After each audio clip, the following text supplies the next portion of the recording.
Hola. I want to share about some spread triads.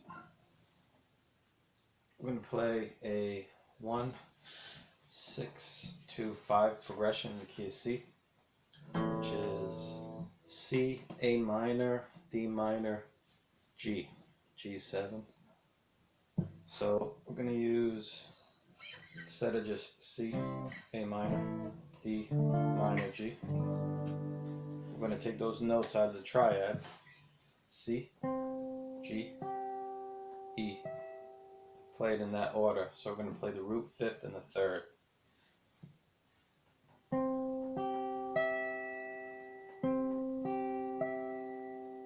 I'm on the 10th fret on the D string, 8th fret B, 12th fret E string. It helps to move your wrist diagonal instead of horizontal to reach that high E. If you listen to it, it has a really nice sound.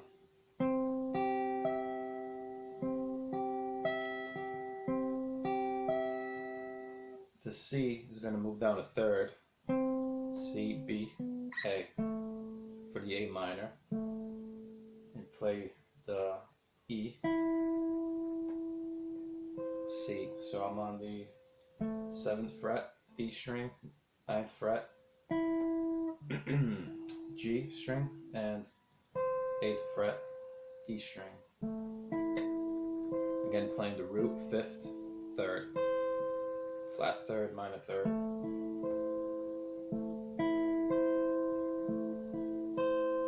So we have a C, A minor. Now to the D minor, we're going to play a slash chord with a F in the bass. So it's a D minor first inversion. F, D, A. Playing the 3rd, the root, and the 5th on top. I'm on the A string, 8th fret, 7th fret, G string, and 10th fret, B string. Again, the A bass moved down to 3rd, A, G, F. So the root movement is descending a 3rd from C to A to F.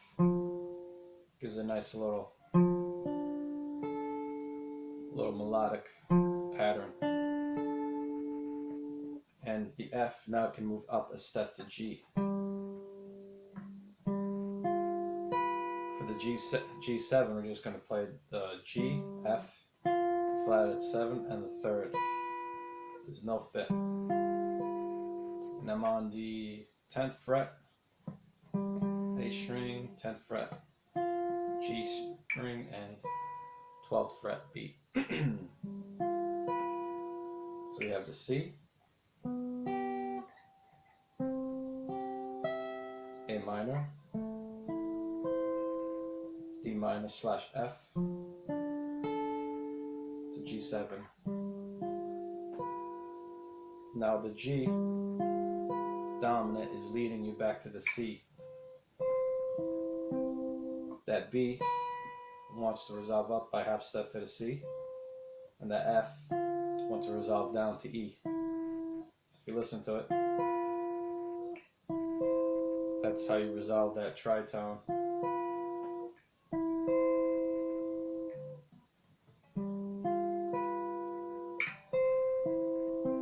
The G moves up to C. So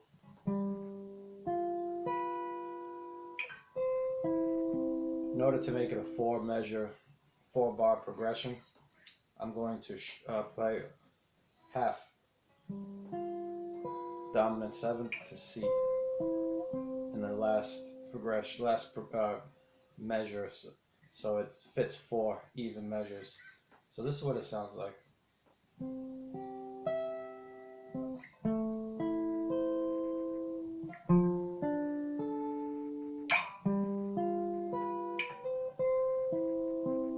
So that last G7, I'm gonna sneak in that C, resolve to that C at the end, then restart.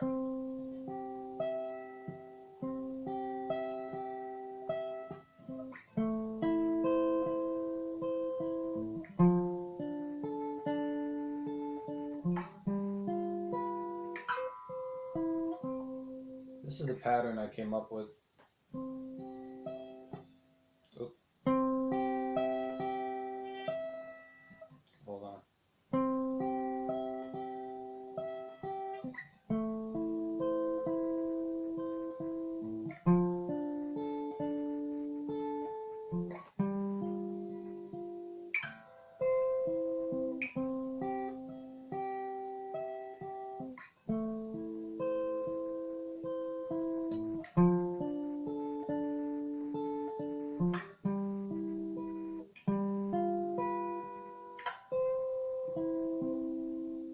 So if you play it slow,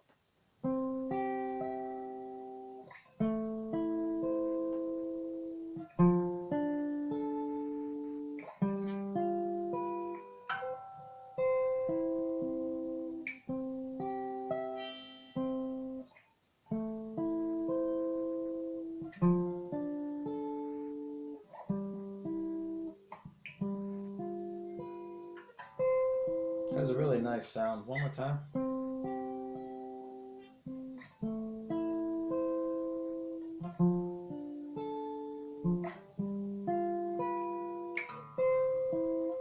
You can play 5 measures if you want from the G7.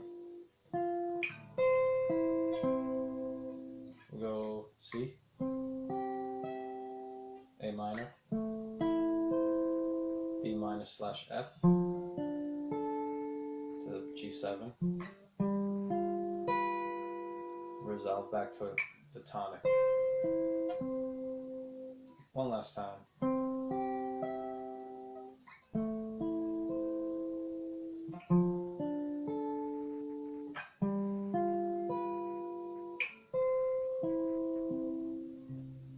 Alright, now next is the scale. If you take the C, C, D, E, F, G, A, B, C, you basically use a C major scale.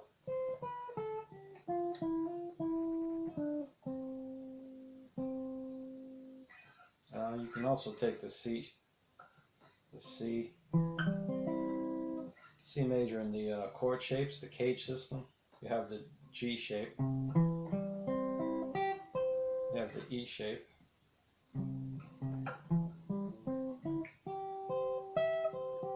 which is nice because it's all in the same position. You have the A minor, the D minor,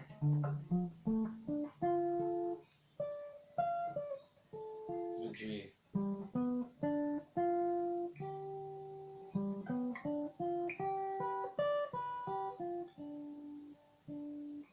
Okay, what else is there? Oh yeah, there's also these inversions you can use. If you start on this C position, A minor / C, D minor, to G, 7 / B, playing the B, F, G, no fifth. So if you listen to it, C, A minor / C, D minor, to G, 7 / B. So I'm playing C, E, G, root position for the C, C, E, A, first inversion, A minor / C, D minor, D, F, A, root position, and G7, B, F, G. If you listen to it now, if you can put the first progression into a looper, you could use this as a little melody.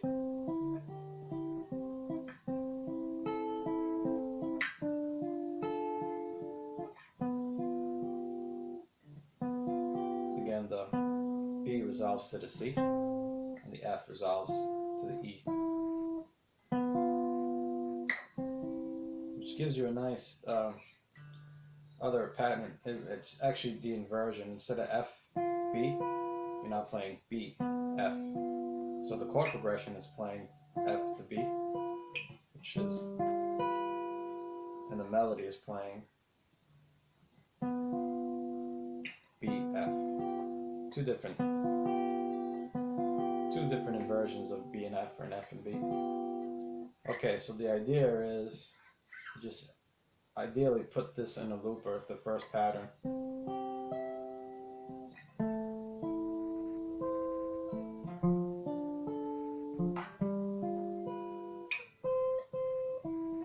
And then place your scales. A little arpeggio pattern. And then just run your scales for the C major, A minor, D minor, to B, G major. So let's see if we can just play them smoothly.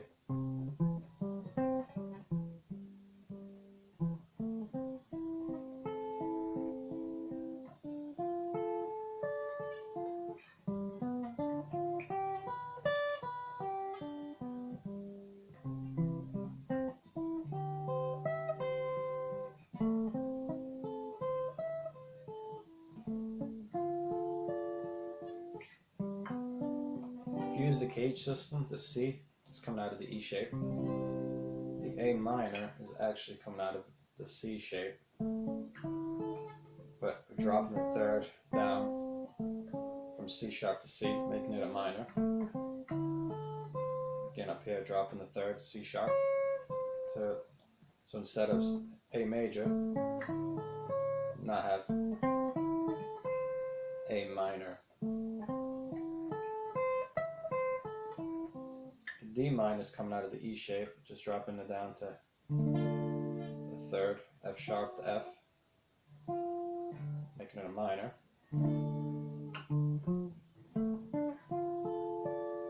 And the G is coming out of the C shape,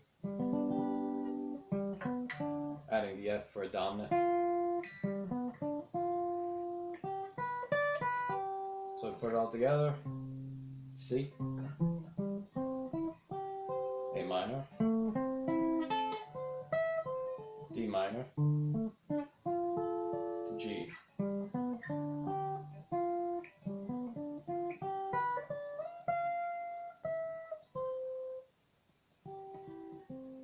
Again, from the progression, we have